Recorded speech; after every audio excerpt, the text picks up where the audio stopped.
and welcome to Voice with Julia and day 28 of our 30 days of breath support. Today, we are going to be doing a vocal exercise to kind of break up the cycle and learn how to use our bodies more efficiently while we're singing phrases. But first, I want to invite all classical singers in the audience to check out our Luca Bel Canto Institute, which is happening this summer in Lucca, Italy, September 9th through 16th.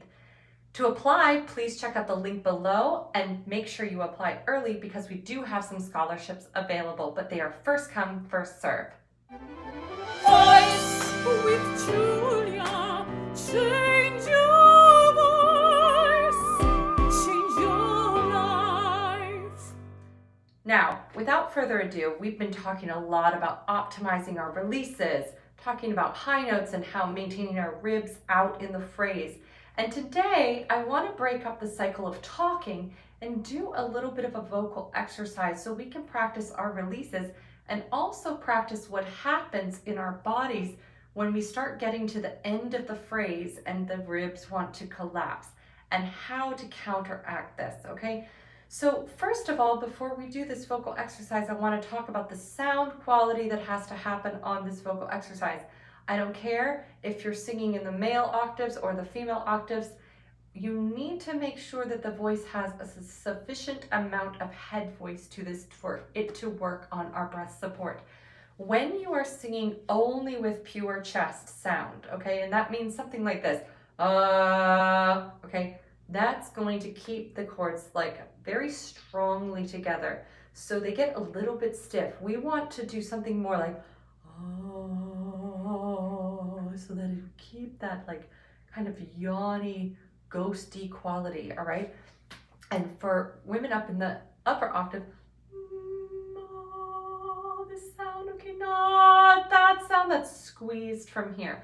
So we need to maintain that as we do this because that's going to optimize.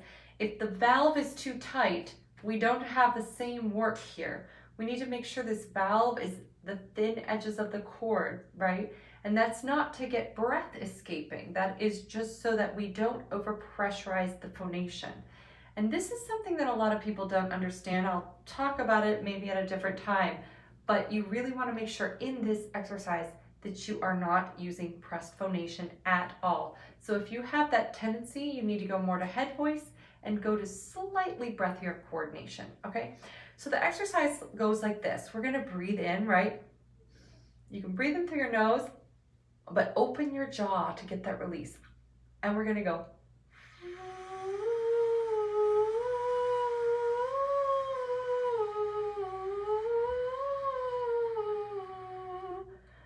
Good. So now what is hard about this exercise is that we're doing a very long, kind of slow melismatic phrase, right? This is all on the consonant V, as in violin, but it's a very loose one. If you feel yourself going, it's not right. So just don't do that sound. So what you'll notice is that the ribs really want to come in. Now they will, okay? As I said in my video before, we were talking about high notes. And I said you need to really know your body and how much the ribs can move in your body, right? So in my case, my ribs move quite a bit, right? So I do have a range where it can move and still not cause problems. So you have to know, and also how it tapers throughout the phrase, right? So for example, if your ribs are naturally moving in and at the very end of the phrase, they're dropped, that's okay. You're a human body and you're using your air. What we don't want to do is to drop these ribs right at the beginning of the phrase, and we really want to maintain that sense of inhalation as long as possible. So we're going to do this again, and now I want you to feel this.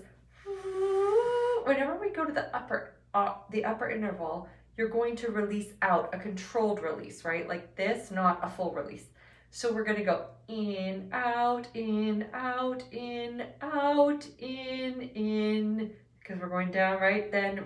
Then we do a bounce. So in, so it's not in, it's in, then in, out, in, release, okay?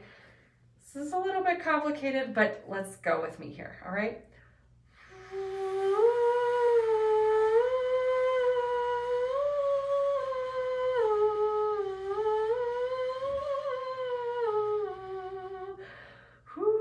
yeah, that's a good one. That's a good one.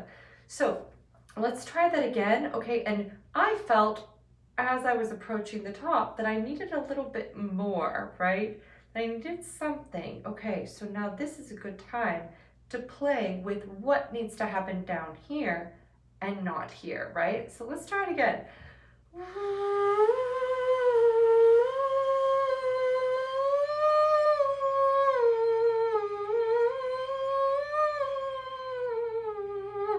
Ooh, yes.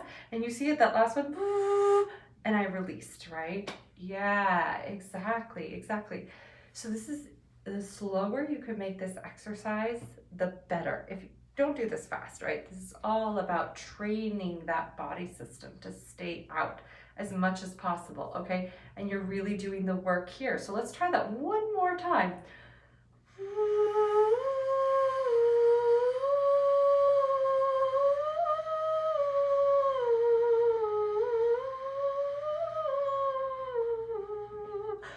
Ooh, yeah, excellent. And you fight for it, right? You don't fight for it here. So you don't try to force the sound here. You just fight for it here, right? And you may even find that as you do this, and you really slow it down, that you'll be up on your toes or like kind of moving your body to try to find that, right? And that's normal, okay? Because you want to get that anchor, right? And you can take this exercise as high as is comfortable, right? You don't want to grip anywhere in your throat. So if you feel gripping or you feel, whatever, don't push into that, right? Relax and allow for some cracks to happen. That's normal, especially if you're using this as the first exercise of the day. You'll be cracking into head voice. You'll be cracking at your passaggio. That's okay. Don't try to shore up the sound by squeezing the cords together and changing the breath pressure, right? So you're really allowing that flow to happen. Okay, and I will see you tomorrow.